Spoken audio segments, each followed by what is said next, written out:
Dobrý deň, zdravím vás všetkých, čaute.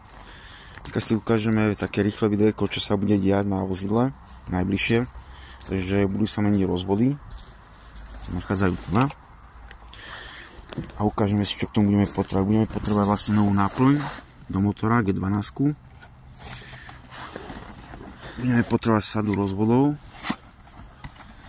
Takže ja použijem túto. Pri objednávke si treba dať bacha, aby ste tam mali vlastne v tej sade, ktorú si budete objednávať, aj vodné čerpadlo alebo vodnú pumpu. Bez toho to nemente, lebo sa vám vodná pumpa zadrie a tá pôvodná, čo tam je, a rozsne sa remeň a poškodí vám to motor. Takže to je napínacia kladka.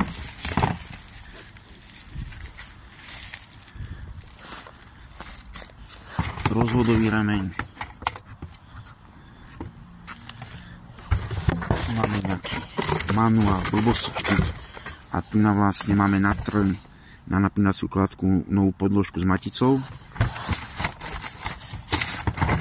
Tu nám máte potom nálepku na zadanie počtu kilometrov a rok, kedy rozvody boli menené.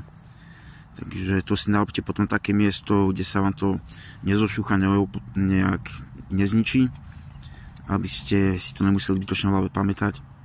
Alebo keď nemáte servisnú knižku, kde by ste si to zapísali do vozidla, o vozidle stavu, takže tak. Takže ďakujem za zhľadnutie tohto videa. Prajem vám krásny deň, majte sa krásne, čaute.